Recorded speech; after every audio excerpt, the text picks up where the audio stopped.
Good morning, everyone, and a warm welcome to the Gender Equality in the Blue Economy, an event hosted by Nordregio, the Nordic Council of Ministers, and Pro Tromsø. The Nordics are a true force in the Arctic. We have competence, we have people, we have democratic values, and we focus a lot on equality. And this will be the topic for today's event, Equality in the Blue Economy. I'm very pleased to invite to the floor the Secretary General of the Nordic Council of Ministers, Karen Ellemann, please.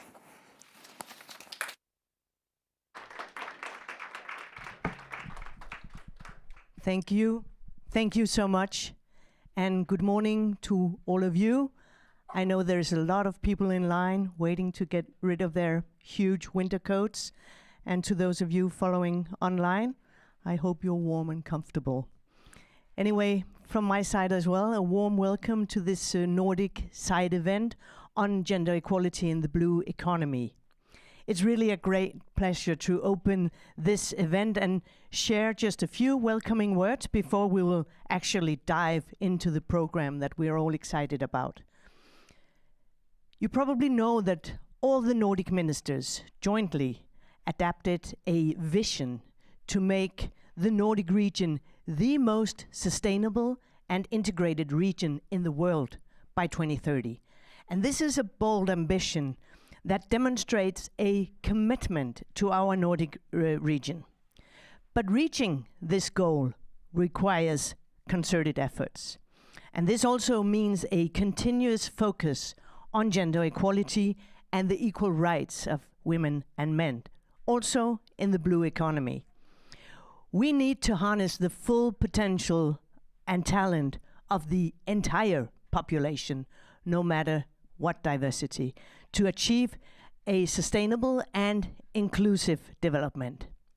For nearly 50 years, the Nordic Council of Ministers has worked to promote gender equality. The Nordic region, yes, we've come a long way on many of these issues like shared parental leave, childcare, flexible working hours, women in leadership position, equal pay. So good and very important achievements that a lot of people in other countries look at us and somehow get inspired, I hope, sometimes even envy us, and that's good. But however, I need to be honest and say that our region still has much to do before all women and men, girls and boys, have the same influence and the same opportunities. And one pressing challenge we share is gender segregation in education and the labor market. And this is evident in many sectors, including in fisheries and aquaculture. Women are significantly underrepresented in the blue economy, and we will hear a lot more about the state of play in just a minute. And I just have to say this underrepresentation of women is a problem for several reasons. We need women in these sectors because gender equality will boost sustainability. We know that when women are involved in natural resource management, there are significant benefits to environmental sustainability. At a time of multiple nature crisis, we need the contribution of all of our best resources, which of course obviously also include women in these sectors. Women are often underrepresented in leadership positions in the blue economy, and it is essential to promote gender diversity at all levels of the industry, including leadership roles. It is also a matter of regional development and creating attractive jobs and vibrant coastal communities, not least in the Arctic. So finally, also, we need to recognize that the important role that women plays in terms of research, development, and entrepreneurship in the blue sector. So I look so much forward hearing more about the results from this important project, and I really hope that today's discussions will provide new ideas for gender equality in the ocean economy. Thank you so much.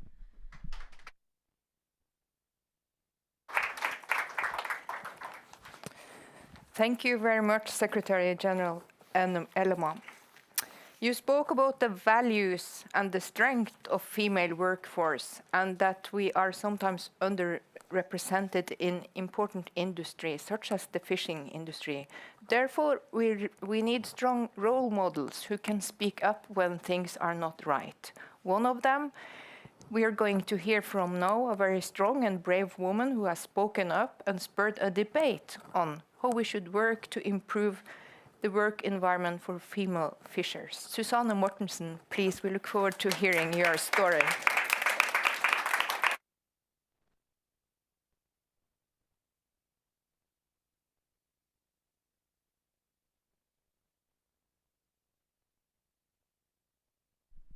Hello, my name is Susanne Mortensen.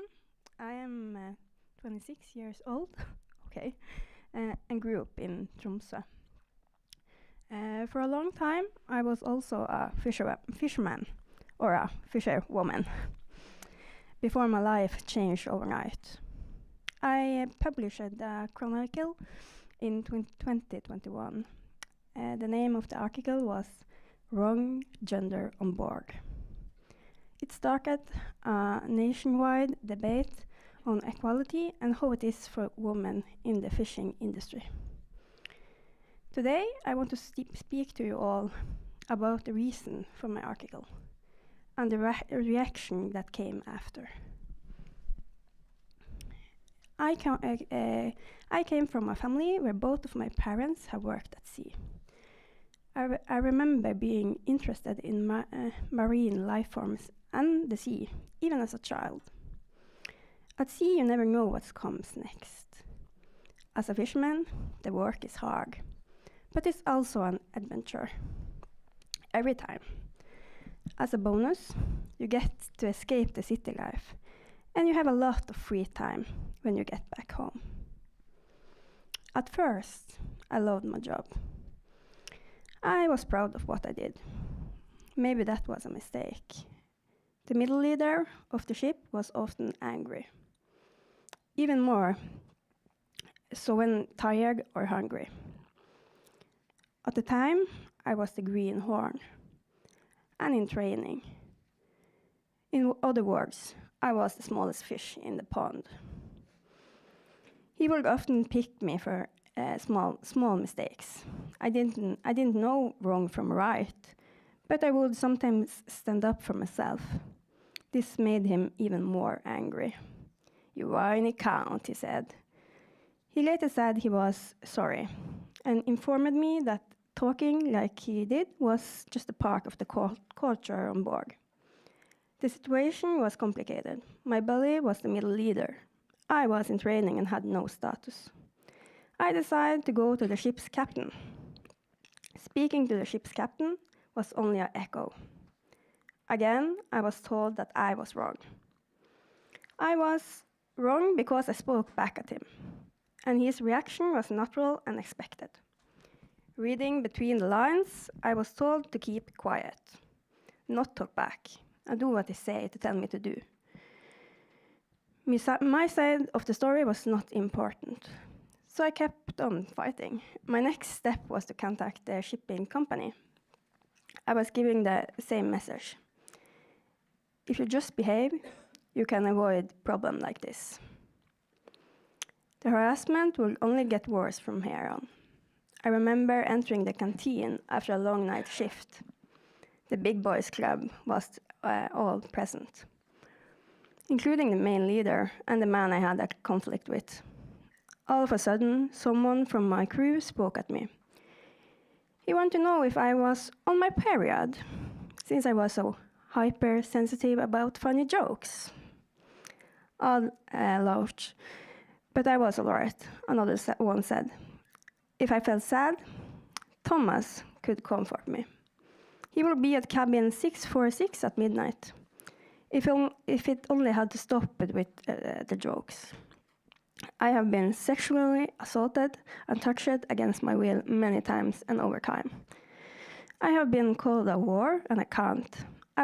I was treated accordingly. One coworker will use every opportunity to degrade me. and make me break into tears. I remember he would say, "Do you really think you deserve your payment?" After being treated like you don't for a long time, you start to ask yourself the same question. Being put to work, to do work I was not qualified to do, was also part of the culture. This way could show me how useless I am. No matter what I did or said, I never was good enough. I was a burden. The message was clear. Being a woman meant I could never be equal, when even if worked twice as hard. Also, being called a whore is just a part of the culture on the ship. Maybe hurting the most was the fact that my other colleagues would be bystanders. Yes, we had rotten apples on board, but I also had friends there. They all stayed quiet, and I felt helpless, frozen out and excluded, unwanted. Unless someone needed a boxing bag to get out their frustration, it comes to a point where you give in and question if you really are useless in this line of work simply because you are a woman. They say culture is invisible and only come forward when it meets another culture, a contrast. In my story, I kind of feel the same way. It was not before I opened up about my situation to do something outside work that I really could see it. And the tide would change. I sat down and started writing. I was very satisfying to get it all down on paper, like therapy. Overnight, the national media picked up the case. They were given a window into the hull of the ship. Information firsthand by a woman fisherman in an industry dominated by men. I'd like to point out that this is not just an industry, by one of Norway's oldest and proudest. The reaction of my article was massive. Thousands of comments popped up online on different platforms. Some gave support, but mostly I was met with more hate. Not by the everyday man or woman, but by other fishermen and women in the industry. In short, Me Too was liberal nonsense. Don't be so sensitive. I was not a victim, I was the offender. I was ruining their good reputation. Some said they had never seen harassment of women at sea. In Norway, there was only 3.7% of women fishers, so how big could the problem really be? I was told that my rebellion would only scare women away from the industry, that it was harmful to speak up on the matter like I did. Well, I think they managed to scare off women well enough on their own. In the comment section, there was one echo. I should be ashamed of myself. I should stop and think about their feelings, not validate my own. I haven't read much psychology, but this sounds like projection and denial.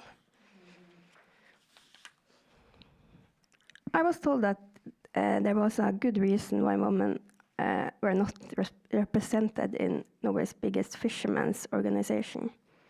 Women are not interested in doing the real work and focus only on having children. Having children is bad business. Again, you see the victim blaming and old harmful beliefs about women's roles in society. Women have tried to gain equal access to the industry since the 1970s. However, law and regulation from this time period effectively excluded women. Why? Due to have children. Bad culture is still present. But rules about women has changed. You may now become a mother without risking your salary. There is also development to improve the services used for reporting on discrimination and harassment at work. In sum, I managed to spark a debate that can lead to reform, being said, bad culture and attitudes towards women have formed over generation, and the process of changing will be a gradual one. I hope, however, that my work can be a lighthouse, a signal that can serve to guide other ships away from the same fight. If you cannot bring rotten fish to the market and say it's culture and supposed to be this way, my time as a fisherman is over and I will never return. Even the idea of going back makes me seasick. But I made it through the storm, and hopefully my work can make a change for the next generation of women to come. Personally, I will continue my new life. I am now the proud mother of a cute little girl, Sansa. I study law, and I'm to use it as an instrument to influence what's important to me. I also work 2 jobs, and I have not been called a whiny kind by the bosses yet. Thank you for your attention.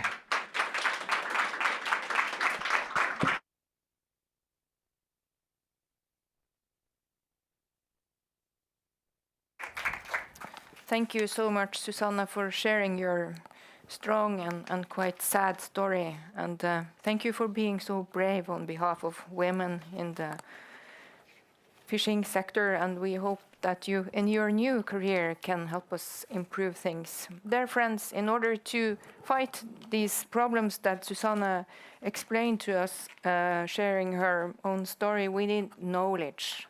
And we need to find ways how to involve women more, because we need the force of the women in innovation and to have new ideas and to develop and also to recruit other women.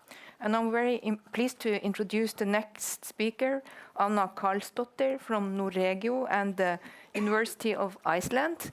Anna has also been sharing a very important project called Ensuring Gender Equality in Nordic Blue Economy. Please, Anna.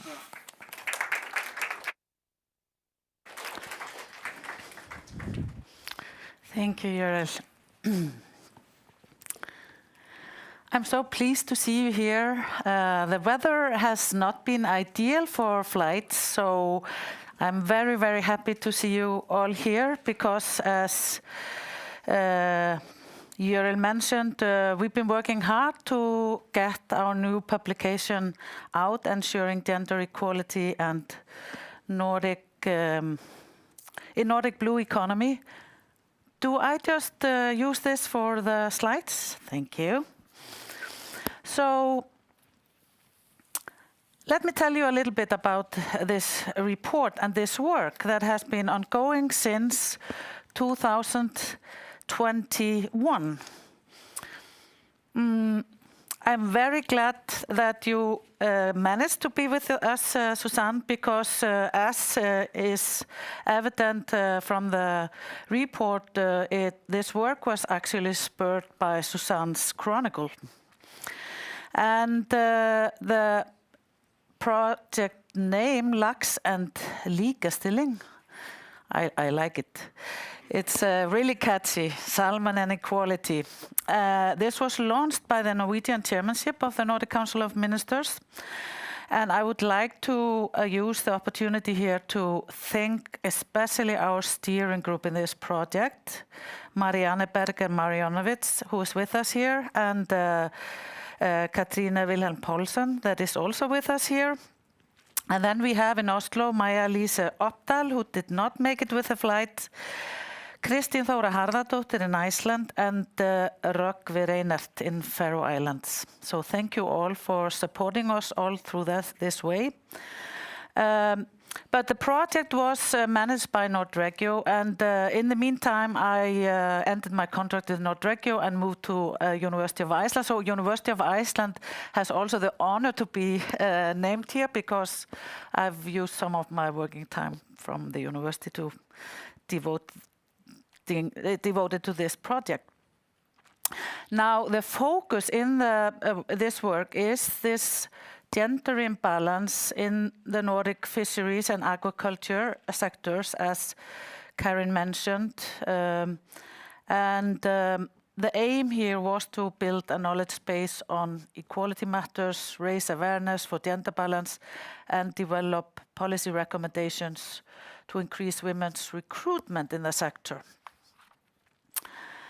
And also a substantial part of this work was to plow through all available statistical data across the Nordics.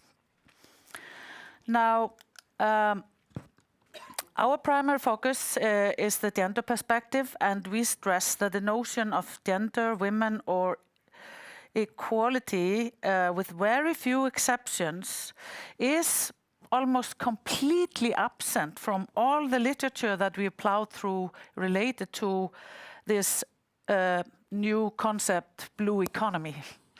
And this needs to be fixed. Because this lack of prioritizing gender equality in the fishing industry is a challenge, not only for women, but also for securing local communities along the coast. And so empowering women in the maritime sector goes just beyond employment. It's about creating equitable opportunities also for leadership and decision making. Now, if we go through the data, it's very interesting. Data, I would say, reveals the gender segregated labor market when we look at the results. But in a number of the kind of fields we were meant to explore statistically, the problem is that there is a sporadic data, which does affect the comparability across the Nordics. In general, women represent 6 to 20% of the manpower when we look at it in the Nordic fishing and aquaculture as of 2020. I will show you maps that we also have in the report a little bit later. And the highest gender ratio or women presented in the blue economy as of the statistics is in the fish processing, and this is historical. But when we look at the ratio of women in decision-making position, we see a rather low ratio. And this is maybe not so surprising if we draw it to the general picture of leadership in big companies. And it seems like the prevalence of women in middle-sized and smaller companies may be more prominent. But we unfortunately do not have statistics about that. We only have statistics from the largest companies because they are they have a different requirement of publishing their data. So we have high number of women in the fish processing. They have been on the decline though. We have a very low ratio of women active as fishers. But there are seeds that we see in the statistics that may be an indication of this is to be changing, and I will go back to that a little bit later. Now, I'm gonna jump to the maps that we managed to produce in spite of all odds. These two maps show share of women employed both in fishing and aquaculture. The one on the left is from 2010, the status 2010, and the one on the right is from 2020. And on the left, we can see that the highest share in 2010, 60 to 20% of women was present in Greenland, Faroe Island, and Finland fishing and aquaculture industries. And in 2020, the highest share of women present in fisheries and aquaculture is still in Greenland and Faroe Islands, little less in Finland, 11 to 15%, 8%, and in Denmark, Iceland, and Sweden, 6 to 10%, lowest in Norway, 4 to 5%. And then if we look at what happens over a decade, the highest increase of women's share happened in Faroe Islands in this period, plus 5 to 6%. And in Denmark, a little bit less, 3 to 4%, and much less in other Nordic countries. Now, we've heard Susanne speak about the masculinity culture and harassment on board a fishery boat. And I think historically the culture of masculinity, we describe it in a specific chapter in the report. It's replete with sarcasm, sexist attitudes towards women. And some may interpret this as it's a dark humor. But it's rough.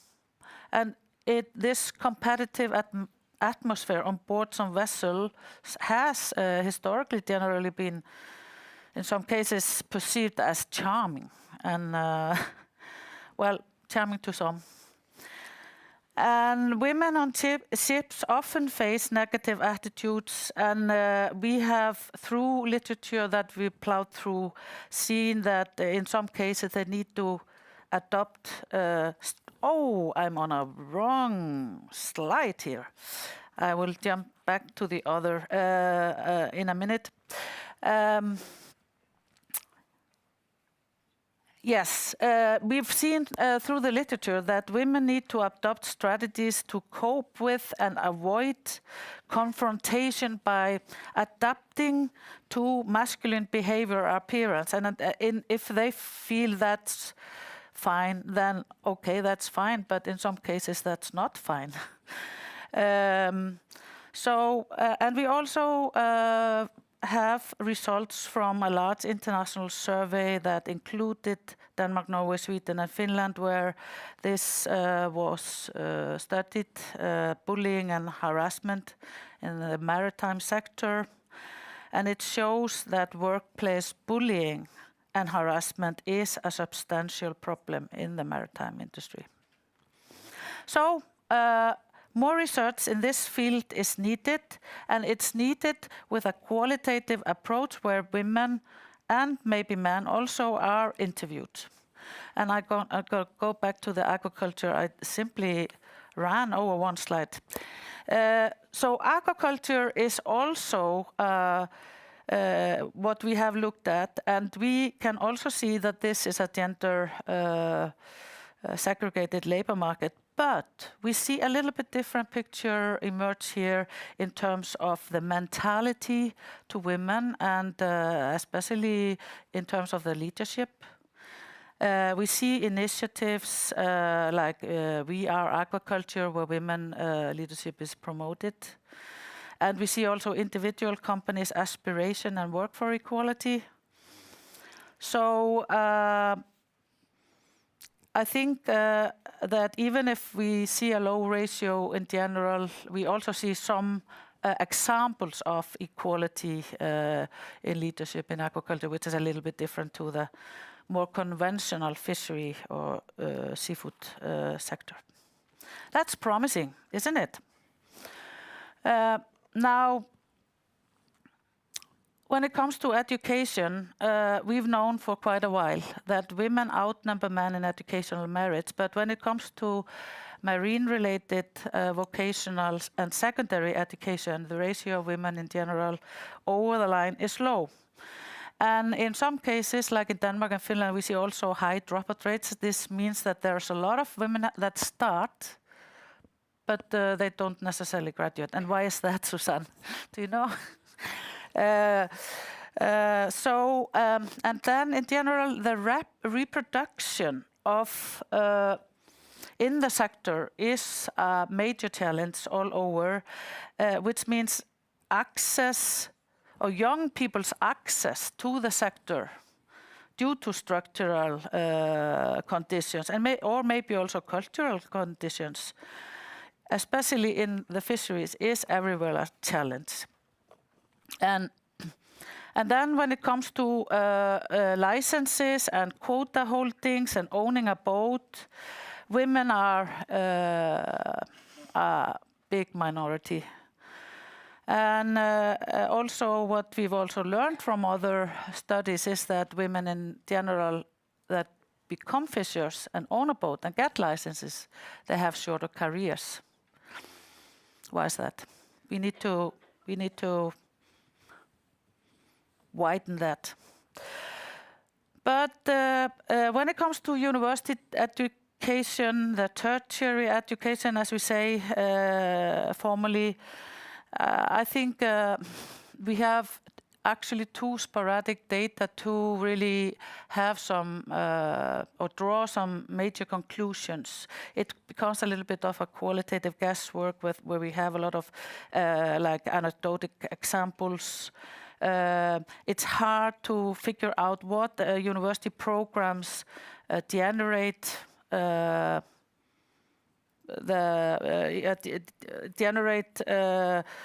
labor into the field of maritime sectors.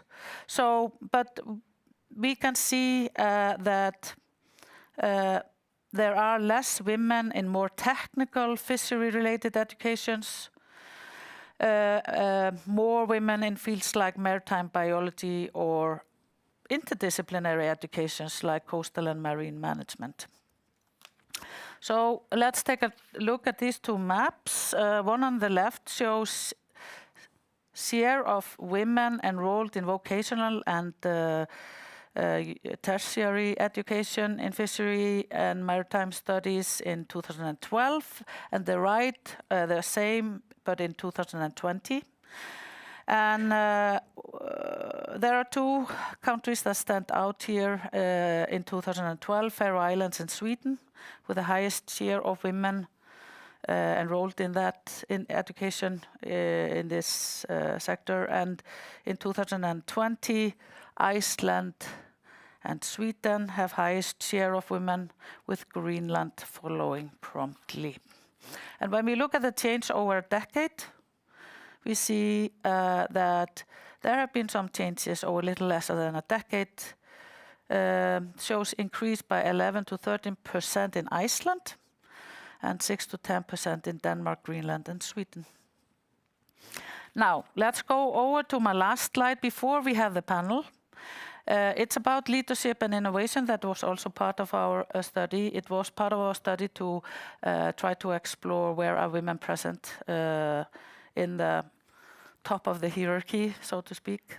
And decision-making in industries that depend on natural resources usually happens in companies where men are the majority, even though more women are now participating in marine research and innovation. And I would like to say here that unfortunately, we don't have, we have statistics on managing directors and presence in boards. But we also see that there are numerous women present across different functions, especially due to merits of their education. We see them extremely active in research and development.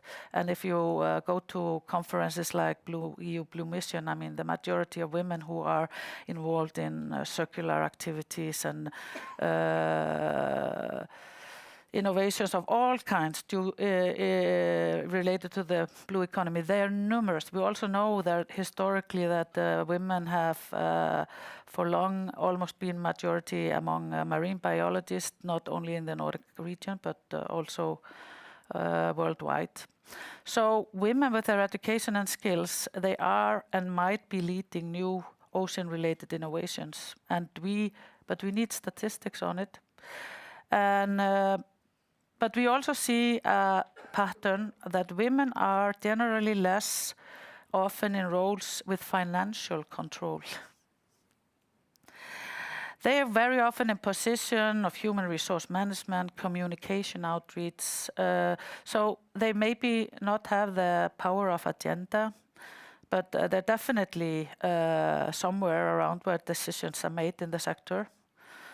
But we need to study this further. And by that, I thank you and look forward to hear what you have to say.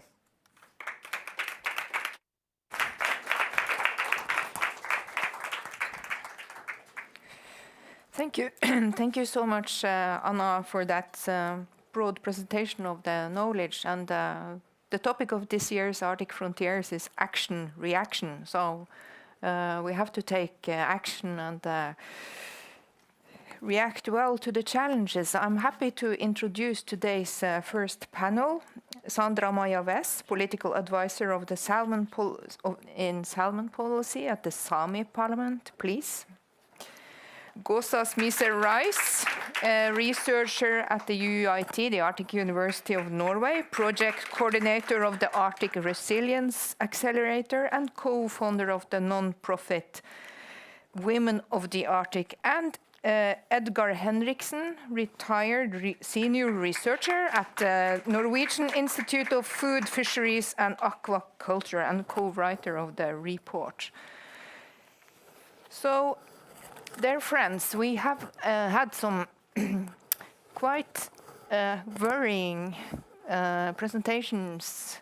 If I start with you, Gosia, what are your initial thoughts on Susanna's keynote speech and on the knowledge that we have had presented by Anna?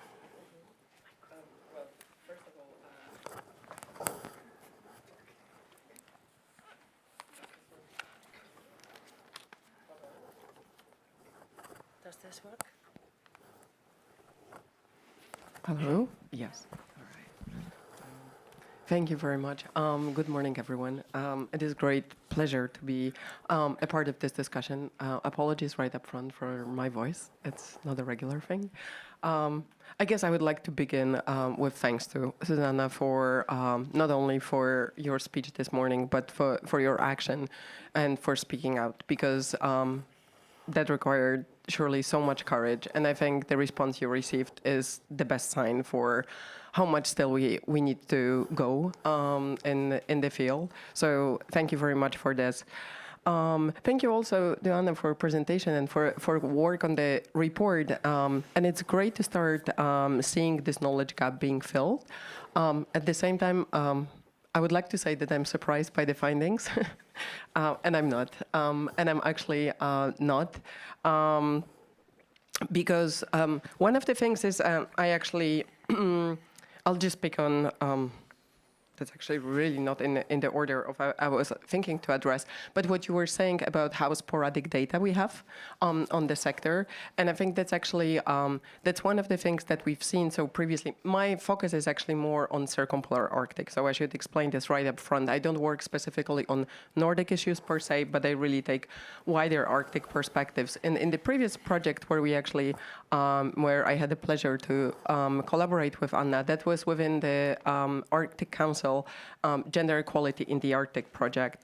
And the report, which was then spearheaded once again by Iceland during Iceland chairmanship of the Arctic Council, there was a work done on gender and environment where we were looking at cases of gender-sensitive approaches to different environmental issues, but also, of course, to sectors, to industry sectors based on natural resources. And it is this lack of knowledge, sporadic data, has been prevalent wherever we looked. Basically, how we decided to do this study was to have case studies from different countries, just more as illustration, what Anna was saying. It is oftentimes anecdotal what we have. The patterns we see are consistent, but it is nonetheless, it is not a solid knowledge basis that we should be having, that we should be using for the action. So that's one point here. And maybe to kind of to put one point here that maybe we can further discuss. At the same time, I think we are starting to see certain developments in this field. And here I would like to actually highlight one thing that hopefully can produce really good results over time. And this is actually requirement in Horizon Europe calls, specifically gender requirements related to research content of the project. So of course, I'm sure many of you know, or maybe maybe work on Horizon Europe projects and so on. Now, for the first time in the EU, what we see is that EU is asking that gender-sensitive approaches, that gender issues need to be addressed in the content of the project. It is different because what we've seen before was the composition of the teams working on the project. And then that, of course, in itself was important, but we were still not really getting deeper into understanding of how gendered issues work on the surface. So I think we are making some steps in the right direction. And maybe I'll start with this and we can continue. Thank you so much, Gosia. Sandra, you are a Sami. You are a very well-known figure in the Norwegian Arctic and also in other countries because you have a strong voice also. Like Susanna, you have worked with culture, and the Sami is a very present thing in the Norwegian Arctic, and you are a sea Sami, and like myself. Many people associate Samis with reindeers and living on the tundra, but actually a big part of the Sami culture is also connected to the sea. Please, what would you like to share your thoughts on what we've heard today? Ologito Göril, thank you so much. Yes, I'm very proud to be Coastal Sami, and you know, fisheries has been a very important for our culture and still is. I think this report is very interesting. It's important for, you know, if you want politicians to do stuff, we need to have numbers so that we understand that it's a problem. It sounds banal, but that's the case. So I'm very happy that we have this report, and even though we see that there is some data missing, it's good to have this in the report so that we can actually address these issues. I also just want to say to Susanne, I think you are very brave. And I think it is important to call this out. I saw that you got a lot of backlash also from people saying that you shouldn't take up these issues because then women definitely don't want to be fishers. And I think they're totally wrong because, and research shows that also when experiencing racism or harassment, that what hurts is the harassment itself, but what hurts even more are when others are passive bystanders, the bystander effect, and that hurts even more. So we need to work on this and to get rid of the culture. And I work with culture, and you know, often we talk about preserving culture, but we also need to say, okay, this tradition, it's not a good tradition, and we want to stop this, and we want to be better as a society. And there I think, of course, we politicians, and especially we who are from the north and from the coast, who have this kind of standing in these environments, we have a responsibility to speak up.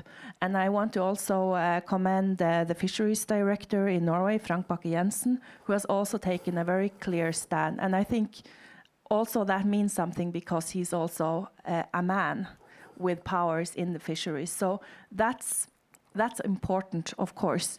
And then there's a lot of other things that we need to do in order to have policies that make it easier for women to be a part of the fishing industry. So, for example, the Sami Parliament, we give funding for first-time investments in fishing vessels for coastal fishers. And we don't have a lot of money. It's not big sums that we give. It's small sums, but that gives young fishers the opportunity to take up loans from the bank because it's extremely expensive to get into the fisheries in Norway because of the prices of the boats and the quotas. But the last couple of years, we have had 50-50 women and men for this funding. And I'm extremely proud of that.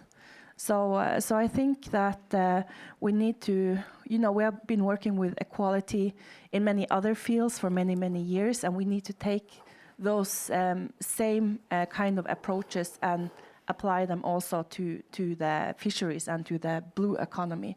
And then, of course, we have this, in Norwegian we call it ukultur, like bad culture, that we also really need to address because I don't think that's a great place to work for any of us, like male or female, to be in that kind of hostile environment and and call it dark humor or like a male-oriented culture. But I think we really need to tackle this.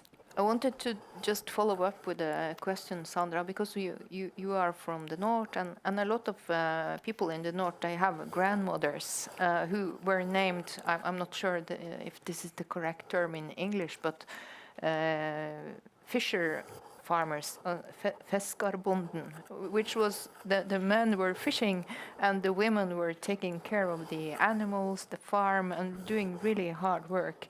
And do you think that the role of women, which is so important in the Arctic, is forgotten and is not spoken enough about in history, it's not acknowledged enough, and that could be part of the problem.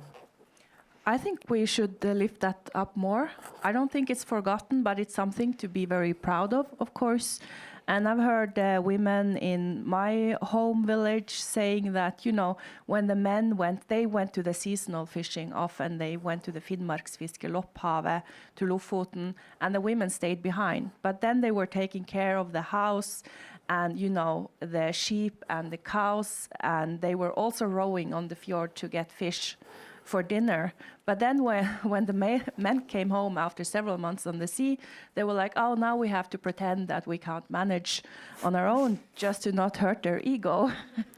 So women in the coast have definitely been, they have also been the ones economically responsible for their families and also have been the decision makers. So we definitely have this in the culture. But we also have had women who have been rowing on the seasonal fisheries and have been, fishing icons. And I think that's important. That's something we can look up to and also idolize and remember.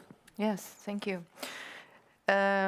We focus a lot on women, but of course we have many important voices also from male researchers. And Edgar, you are a very experienced researcher, and you represent the Norwegian Institute of Food, Fisheries and Aquaculture, and you have a lot of insight in this. Please. Do you hear me? Yes. We were asked by the government to make to gather statistics and do some thoughts that they should work on with their strategies on women, and so we delivered the report in 2021, I think, just before it exploded with Susanne. So what we found in the report is, to no surprise to you, you heard this before, that the Norwegian labor market is strongly divided by gender. 15% of the workforce in occupations are in occupations with between 40 and 60% of both sexes. Young people choose education according to gender, and women particularly choose the public sector, administration, and service profession as career choices. The proportion of female full-time and part-time fishers are constantly between very low. In 2023, 5.2%, not more. That's what you all already have presented. But we also found that there are no formal barriers that prevent women from becoming fishermen or fishing boat owners on an equal footing with men. This indicates, as you have spoken of, this indicates that there have been and are barriers to real equality. There are obvious reasons which individually and collectively lead to low participation, a male-dominated and sometimes rough culture, as described here, greater challenges for women than men, combining profession with responsibility for children and women's own career choices. The fishing profession is characterized by a hunting, harvesting culture and will always be that way. In the work of our report on gender equality in the fishing fleet, feedback from women was very different. Luckily, many said that they did not experience negative feedback because they were women. And they felt welcomed and valued. Others, like Susanne, spoke of gross gender discrimination. Later articles in the press indicate that serious harassment occur and affects young people and young women and LGBTQ people in particular. This is clearly a need. There is clearly a need for the problems to be better investigated and followed up. The Parliament and government have signaled that they want better conditions for women and assume that harassment should be removed regardless of who it affects. The responsibility, my grandson is starting in the fishing boat, so I don't want him to have the same experience as you have had. The responsibility of doing this rests on ship owners and skippers in the fishing fleet. One should stop using culture as an excuse for very bad behavior and breaking the law. I look forward to the worst cases having to appear in court for breaching the Work Environment Act. Thank you very much, Edgar. Do you think that this is a generation problem? I hope I could say yes. Yeah. Do you think your grandson will represent something new? He will, the young... I hope I will kick I will kick his ass. Yeah. Yeah. But my wife was also a fisher, and she experienced exactly the same as Susanne. It's very sad to hear. Well, we're hoping for change. Gosia, I would like to bring you in again. Now I get really angry. Yeah.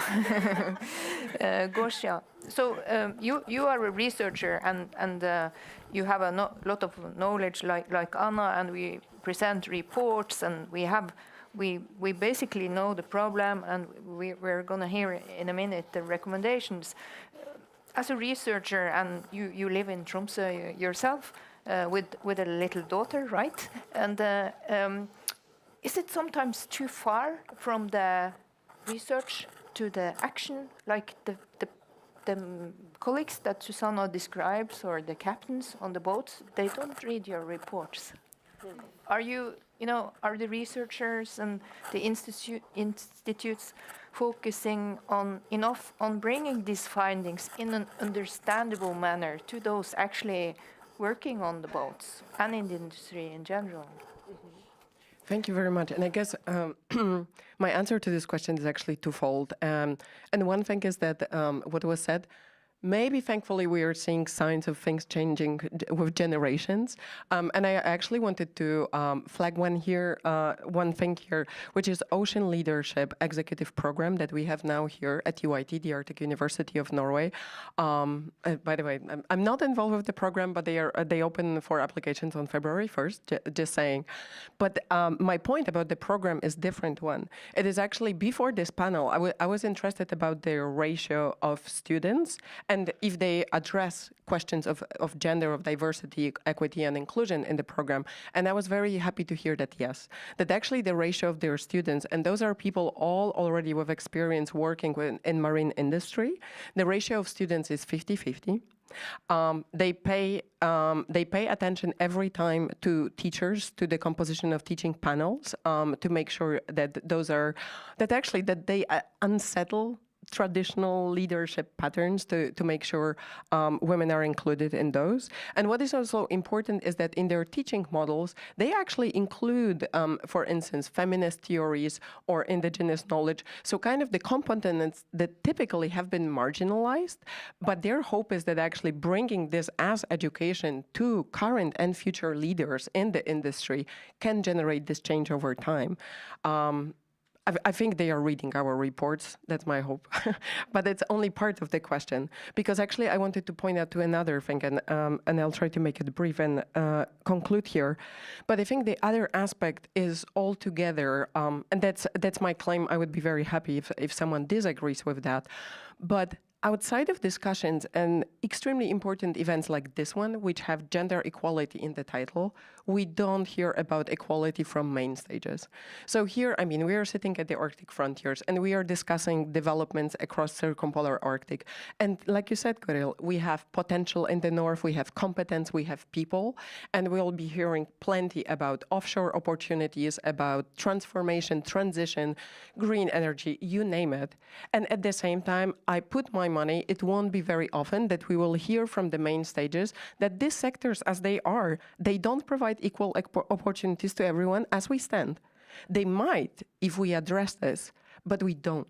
And I think this issue, it's, I don't know if it's a question of reading the reports, but this gender blindness in general, when we are talking just about people in the north, I think that's actually our blind spot. And I think this is something that we need to address when we'll be also going to plenaries in the future with this topic. That's a very good point. We're going to have to wrap up. Sandra, final remarks from you. Well, I think we need to do a lot more. I think it's shocking that fisheries organizations can elect all male boards in 2023 and 2024. I thought we didn't allow that in Norway, but apparently I missed that. But also the other thing is that I think also skippers and captains, they really should pay attention to this bad culture, because what will their future recruitment possibilities be if the fisheries are viewed as a bad working space, or if their boat is known as a bad place to work? You know, we have a lack of workers in the north, and it's also about safety, I think. Like how on earth should you be captain of a vessel and then you have a conflict and harassment problems in your crew? That sounds very dangerous to me. So I think we need to do a lot more. That's a good summing up. Very short from you, Edgar. I think the question asks should be: can you be a captain if you can't manage the crew? So that should be the first question in the job interviews. Thank you so much to this panel. Thank you.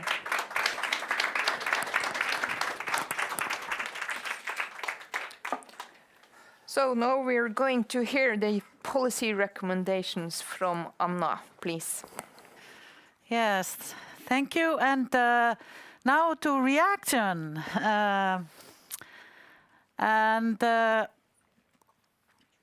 We have come up with several recommendations that we believe are important to put forward. And in the line of what this ended by, I think that we need to promote women's impact and make their valuable contribution to the sector more visible by appealing to the industry. So we would need to continue to increase the awareness of business leaders and policymakers as well, to expand their knowledge of the value women bring to the maritime sector and blue economy in general. And I want to stress industry here. So this also implies that we should educate business leaders and policymakers about equality. And when that is said, I think it's also important to get the full picture by broadening the scope to grasp all blue economy, not only the conventional fisheries, fish processing and aquaculture, but also all other fields of occupations that is surrounded by this. Because women are probably among the main drivers and entrepreneurs in the industry and in the broader blue economy. And by that, this kind of equality discussion and awareness could be improved. Okay, increase women's participation in Nordic fishing industry, and here we probably have to focus more on recruiting women as fishers and boat owners. and help them stay longer in these roles. We need to promote awareness of women's importance in the sector accordingly also here and work to change attitudes about their capabilities. We also need to improve gender data, obviously, in Nordic Blue Economy, and there's need to mobilize resources on this. We need to improve data on gender representation in the Nordic Blue Economy, accounting for women's contribution. And I think this task may also have to involve multi-level governance institutions like FAO, ILO, cross Nordic institutions and organizations across sectors.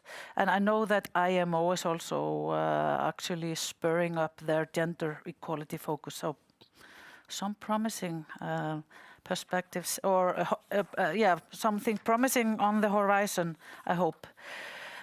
We need to enhance women in education and the representation in especially, I think, in the vocational and secondary education programs. And I think their presentation can be boosted by specific actions, and we've actually already, and I forgot to say that earlier, we see seeds of change in this.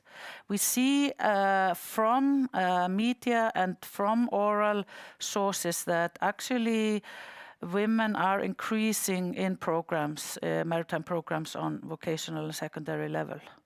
So what future holds there, we don't know, but hopefully an increased number of women here. But I think in general, in order for this to be realized, we need to promote good and diverse role models. And this is why we have in our report photos of numerous women in different positions, just because to have the faces shown, I think it has an impact. Okay. Increase maritime industry's appeal by combating discrimination. This is very important. We have to make the maritime and shipping industry more attractive, more. We have to fight discrimination and sexual harassment and promote fair working conditions at sea. And then the more research on women leaders in maritime sector and fisheries is needed. This is especially regarding their access to financial power and policy influence. Lastly, I would want to promote and support the idea that we live in a sustainable Nordic region, but for that to be realized, we need also to encourage the Nordic cooperation, to promote, to continue promoting sustainability, which includes biodiversity and ocean governance. And our region should aim at securing gender equality with meaningful and informed participation and leadership. And by that, I thank you all. And want to draw your attention that the report is out and you can get it at the website of Nordic Council of Ministers or Nordregios. Thank you.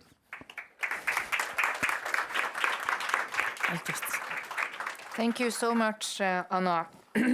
I would like to invite the next panel to join me on stage. Secretary General Karen Ellemann, Gunnar Davidsson from the Troms County Council, the Resource Management Department, and Jannicke Eckhoff from the Norwegian Seafood Association Policy Advisor. I would like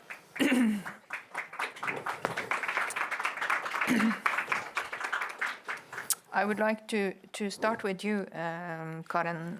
You are a very strong woman. You know, you're previous foreign minister, and you are a woman in a high position. And we've heard some, strong statements from Susanna, and now we have the policy recommendations. And as a politician and working in the Nordic Council of Ministers, is it sometimes far way from the recommendations to actual action?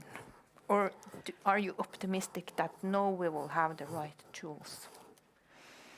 Well, seeing the results from the report, and let me start by thanking you and the whole team for actually making this report, and also to Norwegian leadership back in 21, where it was ordered and all of the colleagues by the Nordic ministers agreed. We need this because it really reveals that there's still huge lack of knowledge, lack of data, the statistics that we really need, and you said that very well.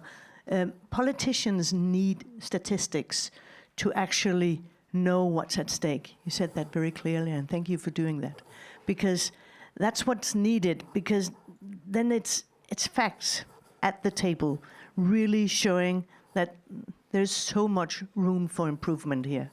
So yes, thank you for giving this nice introduction. I'm a former politician now, but I can assure you that the backpack I'm carrying, having served as minister in the Danish government for many years, gives me some kind of hope, but honestly also still a lot of frustration. I mean, listening to Susanne and listening what you've been put up with, and also listening to all the passiveness around you, and then when you finally speak up, all the attacks that you get from speaking up.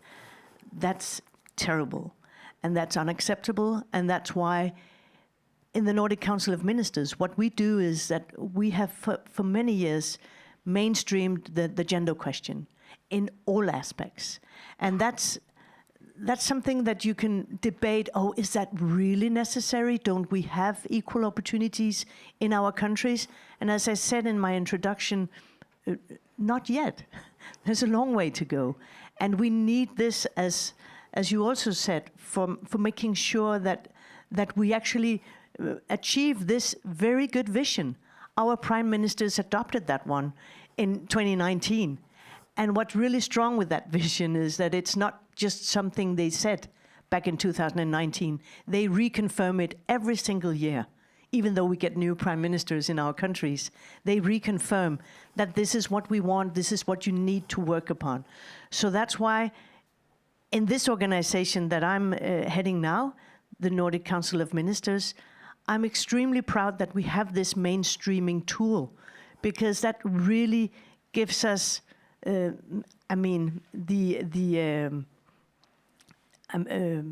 have to do that every single time in every work that we do to reveal where we have the huge lacks and also the huge potentials. Because with these reports coming out here, and people are reading the reports, I can assure you, people are being, as I said, they get knowledge that they cannot just ignore. And that's why we really need to keep on making sure we get the best available data, best available knowledge to get the debate going and to get these recommendations at the table. And I can assure you that ministers, and actually no matter what sector they are ministers for, well, everybody's there in the office making sure and working hard to make our countries well functioning. And hearing stories like that is nothing. You cannot accept it, and you need to put a lot of effort in making sure that we do have a progress. So yes, more data, and hopefully with all the new programs that we are developing all the time, and all the new sector programs. I always hear that from ministers, and we love this when we get the maps with all of our Nordic countries. It's not like a football match, but it's a good competition. Wow, what did Greenland do? Wow, what happened in Finland? Why are they first place? Why aren't we? Yeah. So this is the kind of knowledge that gives a healthy competition. Yeah. It makes sense. Yeah. So that's my introduction. Thank you very much. Gunnar Davidsen, you're a good Nordic. You are originally from Iceland, and now you live in Tromsø, Norway. And you're also a judo player. Yeah, I'm too. We know each other from the tatami. Yeah. I wanted to ask you for your general thoughts, but you live here in Tromsø in the Norwegian Arctic, and we focus a lot on recruiting new people because we need competence, we need people, we need young women to stay. And stories like this are not good publicity for us. What do you think we should do? And following the report and the recommendations, do you have concrete success stories? Do you know about? Can we learn from other sectors? Can we learn from sports? What do you think? Well, I don't know if you can learn anything from old men like me, but then again, women have always been known to be smarter than men. But from my experience in the county council, we have a responsibility for the youngsters' educations, upper secondary, and we have been working on getting young people to apply for the works or the studies necessary to bring forward the blue economy of this region, because that we need that, both in the upper secondary school and for the fishermen studies actually, and also for the higher education. So we have put some considerable effect into getting more young people to apply for the natural resources studies, and we have had some success in that. And also more girls are applying for these studies. They were almost absent for not so many years ago, and their proportion is increasing steadily. Like in 3 years, there were only like 20% girls in the first year of upper secondary for the natural resources that would be fishing and aquaculture together. And now we're up to 40%. So we're getting there that if the girls are interested in these things, they are going to get there. So the problem is, of course, when we get backlashes like this, Susanna's very heroic speaking out for this discrimination that she's been put through, and there are more. We know there are more, and we have tried to give the youngsters the opportunities, and we can't afford for the industries to kind of denounce that possibility and not accept women as equal of men. And we know they can do better jobs than men. We all know that. That's obvious.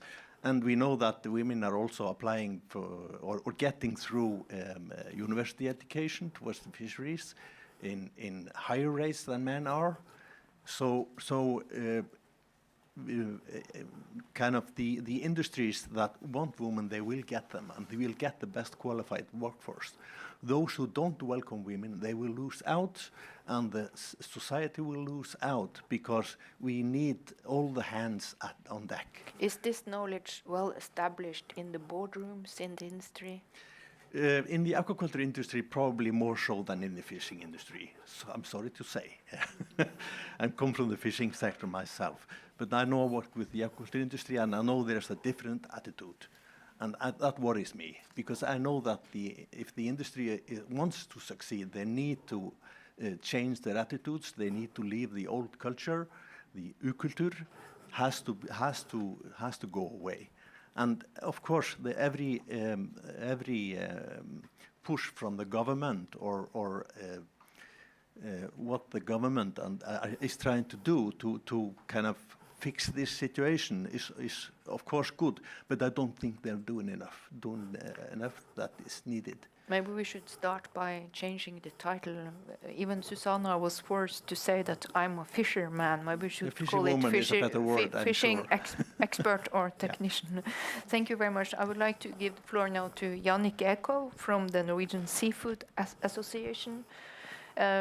You are very well placed to observe these tendencies, and we've heard about the negative sides, but I'm sure there are also success stories and good development also that we have to mention before we end today. Please, Jannik, share your views. Yes, I definitely think that there are a lot of positive stories out there, and a lot of work, the work that I've been doing on various projects working for the Norwegian Seafood Federation has been on exactly that, identifying the good stories, looking at what positive trends and drives are actually out there, and trying to not only support and amplify, but also give these people and these positive things that are happening a stage to try to communicate it, because what has been mentioned a couple of times today is that it is so important to spread real knowledge and to tell the stories. And I want to thank Susanna so much for not just for your bravery, but for your continued work. One thing is writing something, sharing your story online. But another thing is to continue to show up to debates and stuff like this, and to be an active advocate for positive change. And that is great. And I think you have opened doors, and we're actually in this room here today because of what Susanna did, because it started a political movement, and it started politicians where they put money where their mouths were, and that is what is needed to create change. So there will be a before and after Susanna. I hope so. I definitely think so, and I've seen you speak at a couple of events, and I think the effect you have, it is significant, and I think we should be really thankful for what you're doing. But sharing the positive stories is also important to diversify the discussion and to really drill down on where the real problems are. And when I was preparing for this panel, and also, of course, reading the report, words and statements like gender equality and segregated work market came up, which are great terms to describe the situation that we're in our industry. But what Susanna is describing to me, I don't connect it with the term gender equality. This has to do with harassment. And it has been also mentioned here today that Susanna's experiences stirs an emotion of sadness, but I am not actually sad at all. I'm furious. This is not just something that is negative and we have to work towards. This is something that needs to be changed now. And I think also coming from the organization that I do, we represent the Norwegian Seafood Federation represent seafood industry, but it represents the processing industry and also aquaculture. So actually fisheries I'm not too familiar with. But I know a couple of people in the organizations who represent these industries, and they share the same stories, that there is a want to push for better change, and I hope that we can do this together, and especially this segment of the panel being focused on what actions can be taken instead of just responding, I think is great. And I want to also thank you for the report and the work that has been done, and for the opportunity to speak here. Thank you. And as a woman, young woman, also being part of the industry, if I'm going to ask you to be a little bit personal, what would be important to you and your female friends and colleagues in recruiting? What words do you like to see, or what would you, if you were going to do a campaign, what would you focus on to attract more women? Well, first of all, as coming from also having done a lot of communications project, I would definitely differentiate between the different sectors that have been studied in this report. So aquaculture differ a lot from fisheries, and I think I would focus on different things. But I think what is common for you were talking about, do you think that there is a generational difference here? And I don't think it's too much generational. I think it's more cultural. But the cultural lines tend to also follow the generational lines. So I would try to focus on what a lot of positions and places of work within the blue economy has to offer, and that is being out on the ocean, being out in the elements, and doing important and value-creating work. This is very, very valuable positions, and we're contributing a lot, not only to our local communities, but also to the nations financially. And I think it's, to be a young person and a young woman working within the blue economy is something to be proud of, because you're doing important work, and also you're driving for positive change. Talking a little bit about other things, we need more sustainable food systems, and we need our food systems to be more of our food to come from the ocean. And to work within the blue industry is something to be proud of. Exactly. Thank you so much. We're gonna soon have to wrap up. Gunnar, some final thoughts from you moving forward, working in the Nordic Arctic, and also rightly mentioned by Jannicke, we focus a lot on the blue-green solutions and the role of the blue economy in the need to be sustainable in the Arctic. And I know that you focus on it in the Troms County a lot. Well, sustainability is the key to people living up here. Yeah. I mean, we're not going to do anything here if it's And not also sustainable over social time. sustainability, right? Exactly. So we have a lot of things to be done, and one thing is the attitude of people, but also we have some regulatory things we need to fix to make it more adapted to kind of more modern people's life. I mean, today people don't want to be far away from their family for weeks and months on end. They want to be able to adjust their work environment to like real life, what is expected to today's society, and we need to work on that as well. So regulations and things like that need to be modified, I'm sure. Yeah, good point. Thank you, Secretary General. You will now have the final remarks. We're going to wrap up. Well, thank you so much. And let me just highlight, well, I fully agree with everything said, and I think it's very important that we get it here from all perspectives, definitely the daily life. And what I would like to highlight is, first of all, as you were saying, the interlinkage between climate and gender equality issues. That's, and well, just a commercial break here, but you have it on your chairs, a very important report. And I would say that what we got here today, we will, of course, adapt that into this report. We launched this at the Climate COP in December in Dubai. Very well received because, I mean, making sure we have this Nordic knowledge hub for a green and gender equal Nordic region. That's, of course, extremely important. And then, again, turning back to Susanne and the general discussion about sexual harassment.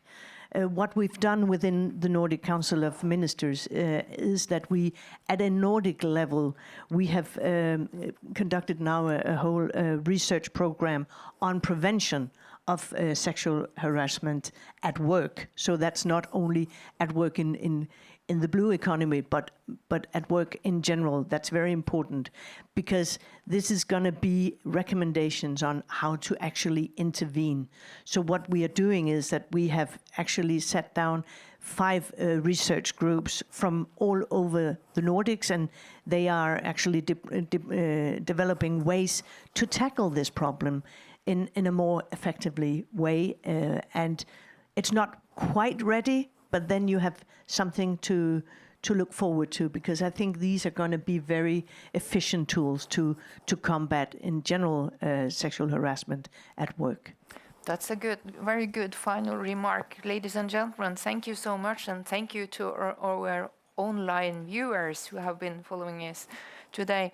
Read the report, and please know good things are being done, but we have to keep up the good work to make things better in blue economy. Thank you so much.